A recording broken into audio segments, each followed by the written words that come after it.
May bagong item po tayo ngayon. So, Inco na soldering iron. 100 watts po siya. I-unpack po natin.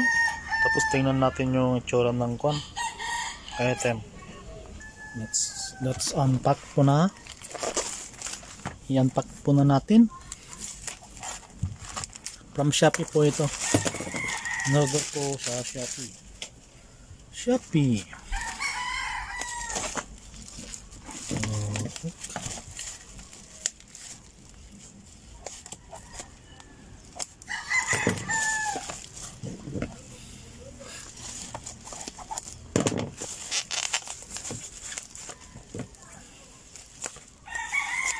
$100 watts po ito. Inco.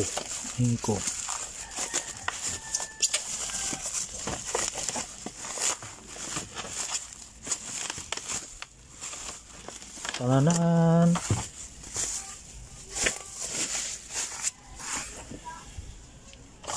Ito 100 watts po siya. 100 watts.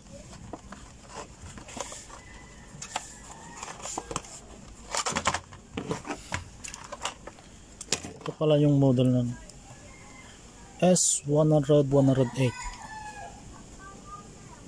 innovated by Inco. 100 watts, 3 to 5 minutes po siya mag-con natin. Tapos sukatin po natin yung kanya, yung tip nya kung gaano kalaki.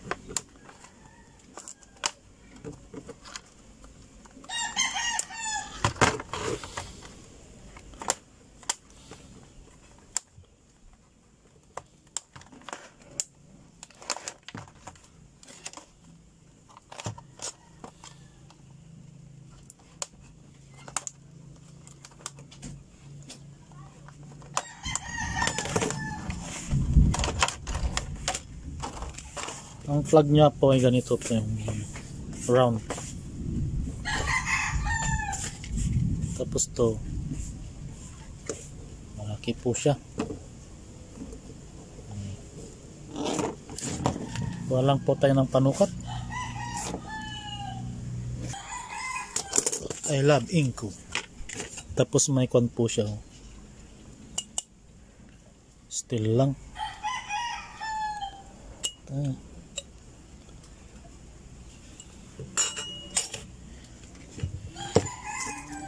Subatin po natin yung gaano kalaki po ito.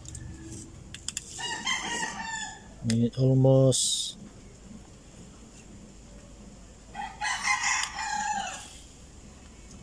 nakita.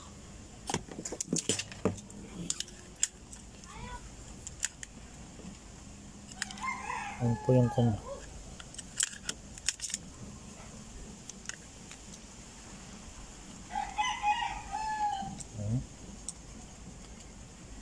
Parang kon. Tapos yung tip po niya, sira kasi yung digital niya. Ngayon hinihintay ko pa yung bagong ganito, yung may digital.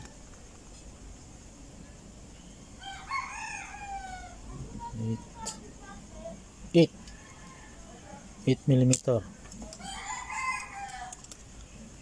Ang haba ng kanya. Sumapit.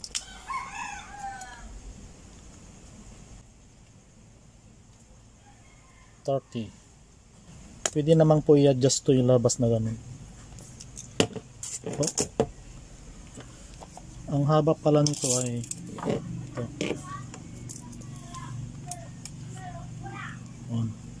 27 cm. 27 cm.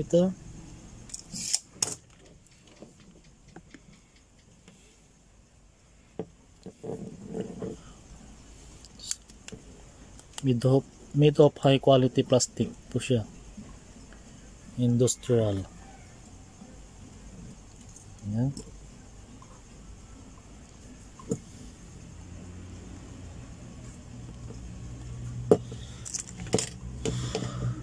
I-testing po natin kung iinit po talaga siya.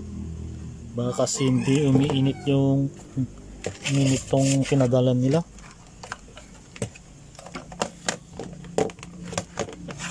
Sap natin dito. Tapos hawakan ko na lang kung umiinit. Umiinit na po siya.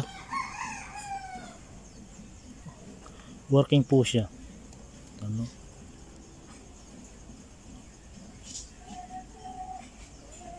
Wala pa siya.